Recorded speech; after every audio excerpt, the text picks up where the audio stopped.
আল্লাহ পাক রব্বুল আলামিন এই দুনিয়াতে মানুষের দিন এবং রাত গণনা করার জন্য কিছু নিয়ম তৈরি করেছেন, কিছু তারিখ নির্ধারণ করেছেন। আজকে আমাদের খুতবার ইনশাআল্লাহ আলোচ্য বিষয় হলো হিজরি সনের ইতিহাস ও গুরুত্ব নিয়ে।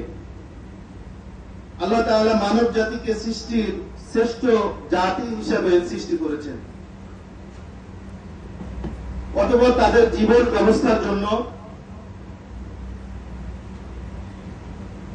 এই জীবন ব্যবস্থার সহজীকরণের জন্য তাদের উপকারার্থে আসমান, জমিন, চন্দ্র, সূর্য, নক্ষত্র, আগুন, পানি, দিন, রাত, বছর এগুলা তৈরি করেছেন। আল্লাহ সুবহানাহু ওয়া তাআলা পবিত্র কালামের মধ্যে ইরশাদ করেন,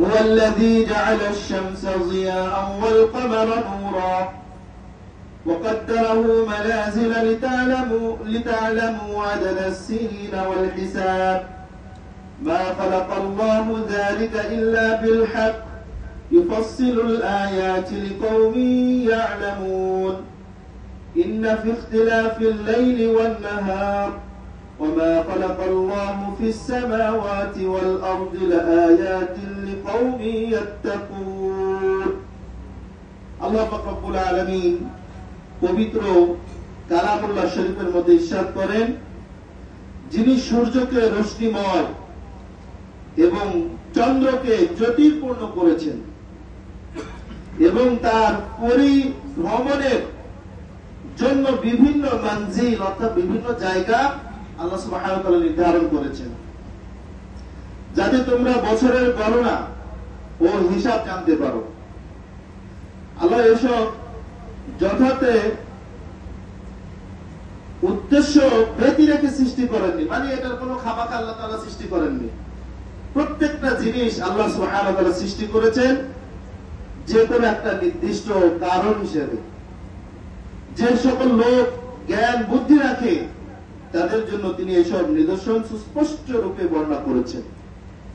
আমরা সবাই জানি সূর্য প্রতিদিন এক স্থান থেকে ওঠে না, এক এক দিন এক এক জায়গা থেকে ওঠে। চাঁদ প্রত্যেক দিন এক স্থান থেকে ওঠে না, প্রত্যেক দিন এক এক জায়গা থেকে ওঠে। আল্লাহ সুবহানাহু ওয়া তাআলা এই যে নির্ধারণ করে দিয়েছেন স্থান, এটা মানুষের উপকারের জন্য নির্ধারণ করেছেন, যাতে মানুষ দিন এবং বছর সপ্তাহ এগুলো হিসাব করতে পারে। অন্য জায়গায় আল্লাহ সুবহানাহু ওয়া তাআলা আরো বলেন, ওয়াজআলনা আল-লাইলা ওয়ান-নাহারা আয়াতাইন فمحونا آية الليل وجعلنا آية النهار مبصرا لتبتغوا فضل من ربكم ولتعلموا عدد السنين والحساب وكل شيء فصلناه تفصيلا।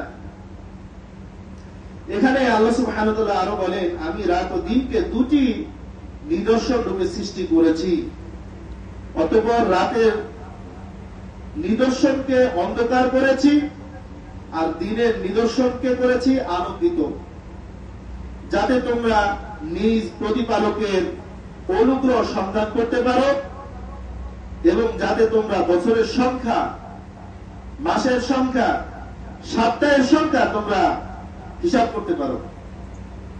আমি সবকিছু পৃথক পৃথক ভাবে স্পষ্ট করে দিয়েছি।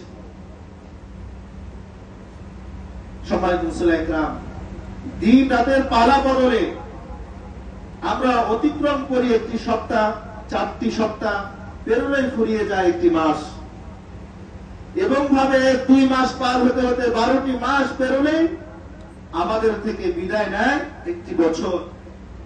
এরকম ভাবে 12টি মাস অতিবাহিত হওয়ার পরে আমাদের মাঝে একটি নতুন হিজরি সন, আজকে হিজরির 2য় তারিখ শুরু হয়েছে। 1446 হিজরি পার হয়ে আমরা নতুন ভাবে ইসলামের 1447 হিজরিতে পদার্পণ করেছি। সম্মানিত মুসলিম ইকরাম, জীবন যাপনের বিশাল একটি অংশ জড়িয়ে আছে এই হিজরি সনের সাথে। আমরা যারা মুসলমান, আমাদের জীবন